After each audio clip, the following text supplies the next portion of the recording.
graça e a paz do Senhor esteja sobre a sua vida, sobre a sua família, sobre todos nós, porque dela muito carecemos. Somos todos dependentes da graça e da misericórdia de Deus.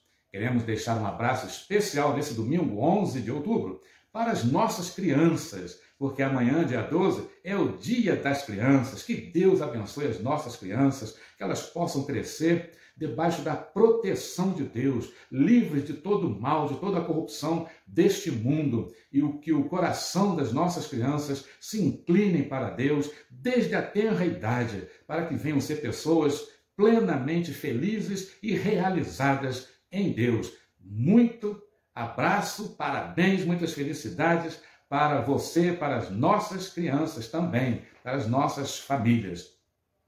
Neste canal da Igreja Batista em Cabo Verde, a primeira Igreja Batista inaugurada em Cabo Verde, está ali no bairro São Judas, nós nos preocupamos sempre em orar pelas famílias, orar uns pelos outros e em proclamar o Evangelho de nosso Senhor e Salvador Jesus Cristo em sua essência. Paulo disse que mesmo se um anjo do céu chegasse, falou isso à igreja dos Gálatas, pregando o evangelho diferente do que ele pregava, do que Cristo deixou para os seus apóstolos, fosse considerado anátema, rejeitado, amaldiçoado, para o qual nem olhar nós deveríamos. A igreja lá da Galácia, dos Gálatas, que receberam essa carta, e as cartas, a orientação é que as cartas fossem lidas nas igrejas, uma igreja passasse para outra igreja a carta que recebeu dos apóstolos, de Paulo, de João, de Pedro. Então elas trocavam essas cartas, não tinha a Bíblia completa ainda. E serve para todos nós. Nós hoje vivemos tempos difíceis, em que muitas pessoas estão escandalizadas, desanimadas com o Evangelho, por causa de falsas interpretações do que vem a ser o Evangelho. O termo evangélico hoje está sendo um termo menosprezado por muitas pessoas. Algumas até com razão, porque muitos têm dado escândalo usando o nome de evangélico. Muitas pessoas olham o evangelho também como apenas mais uma religião. Isso é um plano diabólico, esse plano.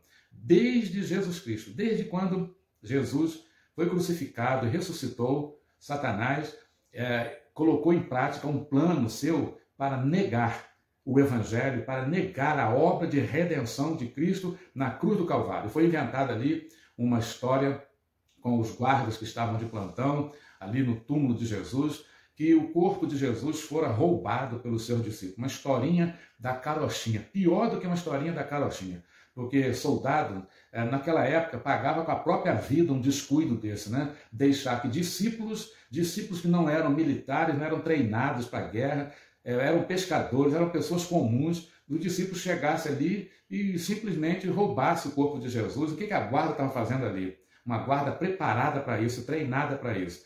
Então, mas muitos preferem, às vezes, crer em historinhas. E dizem que é difícil crer no Evangelho, porque como é que pode?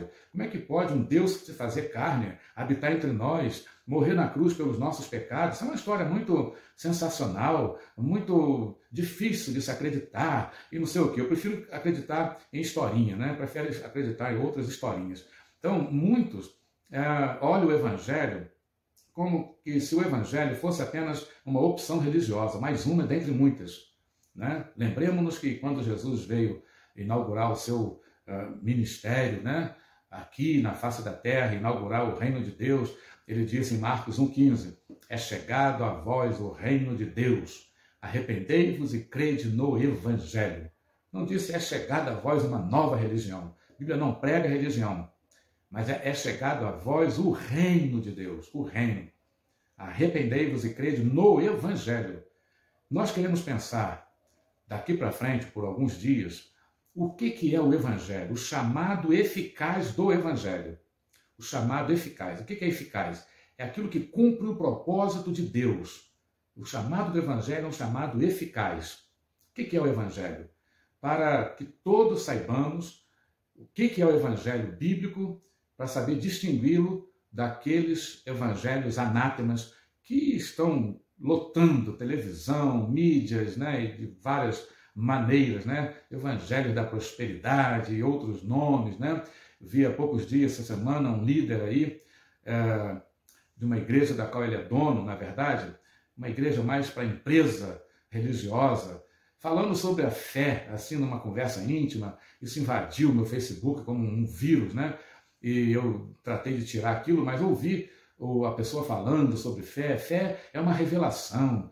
Fé é uma revelação. Ficou o tempo todo, ele, a esposa, a filha. Fé é uma revelação. Por exemplo, quando eu olhei para minha esposa, antes de escolhê-la como minha namorada, noiva, não sei o quê, ela tinha 3 irmãs, ou eram 3 irmãs, e eu olhei para ela e falei, é essa, isso é fé. Eu tive uma revelação de Deus e isso é fé, e não sei o quê. Fiquei, meu Deus do céu, não é isso que a Bíblia chama de fé. A fé é o firme fundamento das coisas que se esperam, que não se veem, mas se esperam, com certeza. A certeza das coisas que não se veem, né? Em Deus. A fé, ela se realiza em Deus, segundo o propósito de Deus. Nós queremos falar sobre o Evangelho e sobre a fé salvífica, a fé para a salvação.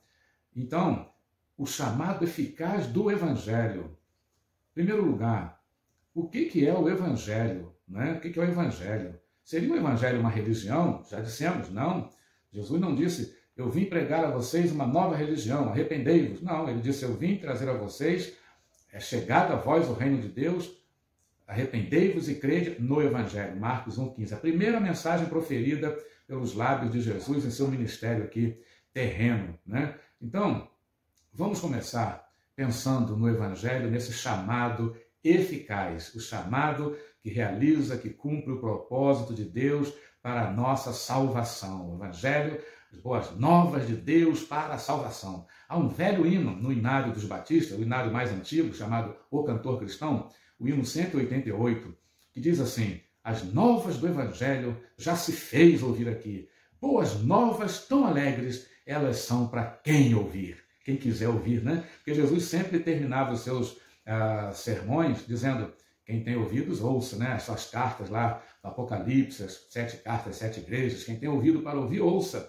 Né? Quem quer ouvir, quem quer dar crédito, né? Salmista, aliás, o profeta Isaías perguntou, Senhor, quem deu crédito à nossa pregação? Paulo repete isso, essa pergunta de Isaías, pergunta angustiante, né? Quem deu crédito à nossa pregação? Aqueles que querem ouvir, né?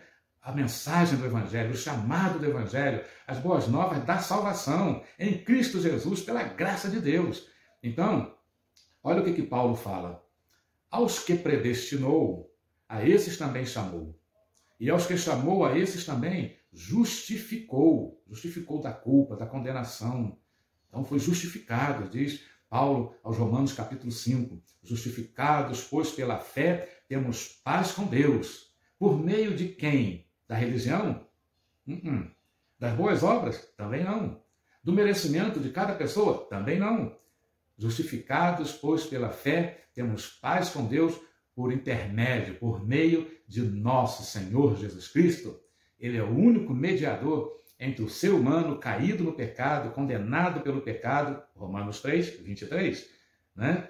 Ele é o único mediador entre o ser humano, eu e você, todos nós, de todos os tempos, caído no pecado, e o Deus Santo, o Deus de amor e graça, ele é o único mediador.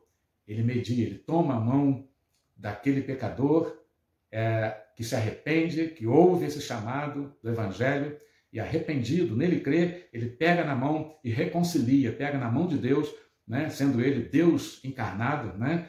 Deus estava em Cristo reconciliando consigo o mundo. Uma das mensagens mais maravilhosas da Bíblia, né? Paulo também escreveu isso aos Coríntios. Deus estava em Cristo reconciliando consigo o mundo. O próprio Deus tomando a iniciativa de vir em Cristo Jesus para reconciliar o pecador perdido com ele. O pecador, que nós queremos dizer, é o ser humano, homem, mulher, né? E esse é o chamado do Evangelho. Então, aos que predestinou lá na eternidade, antes da fundação do mundo, primeiro ele predestinou, a esses também chamou. Olha a ordem. Olha a ordem. Deus predestinou na eternidade, chamou aqueles que ele predestinou. Nós não vamos entrar aqui nessa questão da predestinação, senão a gente fica aqui muito tempo e que é um estudo que vale a pena, mas em outro momento, né? Aos que predestinou, a esses também chamou pelo Evangelho. E aos que chamou, a esses também justificou, já dissemos o que é. E aos que justificou, a esses também glorificou. Viver a glória de Deus. Começar a viver essa glória aqui, neste mundo. E depois, quando partir daqui, continuar eternamente vivendo na glória de Deus. Que chamado maravilhoso! Como pode uma pessoa em são juízo rejeitar esse chamado? Mas há muitos que rejeitam, porque usam da sua liberdade, né, para ouvir e rejeitar esse chamado. Outros ouvem o chamado, dão crédito a ele, confiam, creem em Jesus como o único, o Messias, Salvador, e a ele se entregam.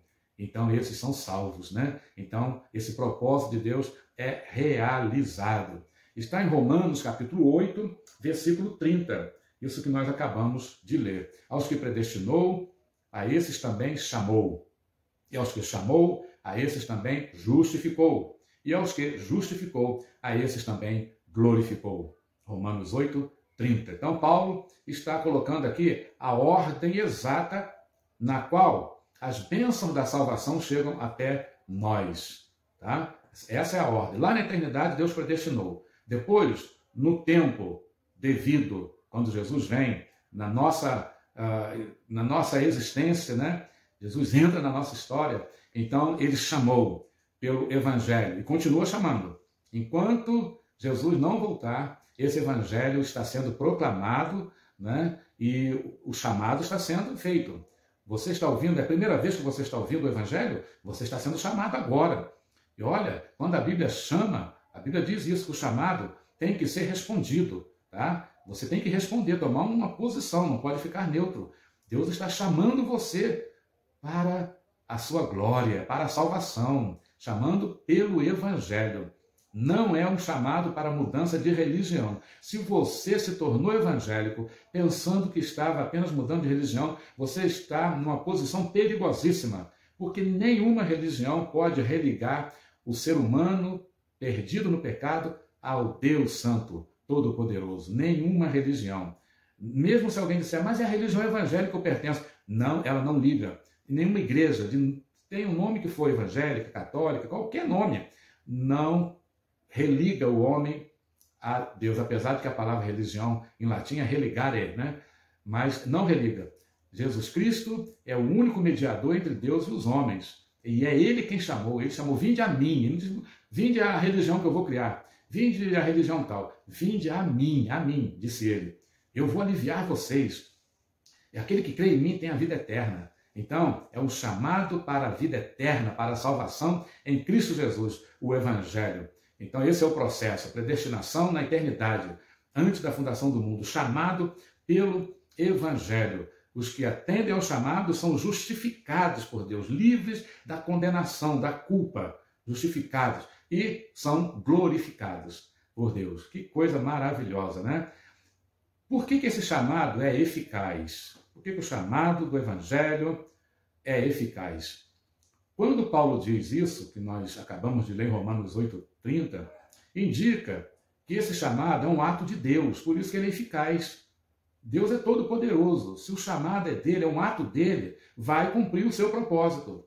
Então, Deus predestinou e chama aqueles que ele predestinou. E esses chamados vão ouvir, vão crer e serão salvos. É um ato de Deus, de fato. Especificamente de Deus. Outros versículos descrevem mais plenamente o que é esse chamado do Evangelho.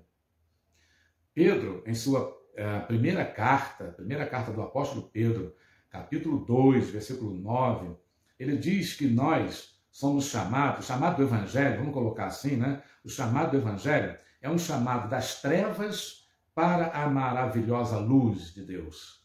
Das trevas para a luz. Veja, não é da religião A para a religião B, mas é das trevas para a luz. Você pode ser de qualquer religião e estar em trevas espirituais. Nicodemos foi um grande mestre em Israel, cumpridor dos 10 mandamentos, da lei, dos profetas, né? E ele foi procurar Jesus, ele tinha dúvidas sobre a salvação, a vida eterna. E Jesus disse para ele, Nicodemos, é necessário nascer de novo. Sabe o que significa isso? Ser regenerado pelo Espírito Santo. Passar por essa experiência de novo nascimento, de salvação. Nicodemo não sabia, não tinha passado por essa experiência e era um excelente religioso. E isso não é dito para ofender ninguém. Ah, está me ofendendo porque eu sou uma pessoa tradicionalmente religiosa, desde os meus tataravós, meus bisavós, e nós cumprimos a religião tal, nós fazemos o bem. Maravilha! Ter uma boa religião que prega a tolerância, o amor ao próximo, né? O temor a Deus, isso é muito bom. A sociedade seria bem melhor se todos praticassem, né? Só que não resolve nada para a salvação.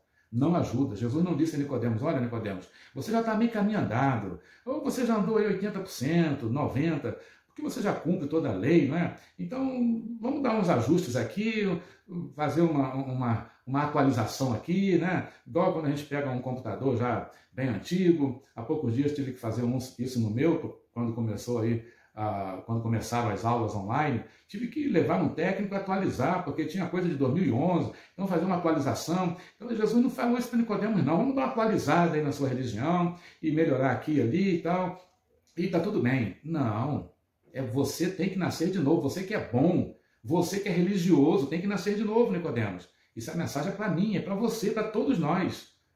Tem que nascer de novo, é um chamado das trevas para a maravilhosa luz do Senhor. 1 de Pedro 2,9. É um chamado para viver em comunhão com o Filho de Deus, Jesus Cristo. Uma comunhão que começa aqui e vai para toda a eternidade.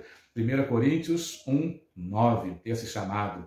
Atos 2,39. Chamado maravilhoso do Evangelho para viver em comunhão com Jesus Cristo, para viver no seu reino de glória. Esse é o chamado do Evangelho, viver no reino da glória de Deus e de seu Filho, Jesus Cristo.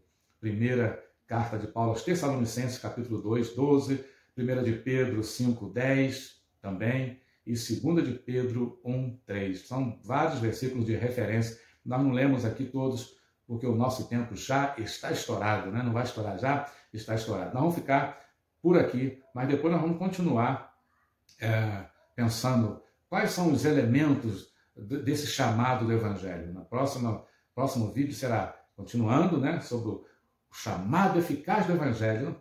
Quais são os elementos desse chamado do Evangelho? Nós vamos entrar na pregação, coisa maravilhosa. Nós esperamos você e a igreja está se preparando para retornar presencialmente ao templo, ali no bairro São Judas, possivelmente no dia 25 de outubro. Estamos ajeitando ali para voltarmos segundo as normas, né?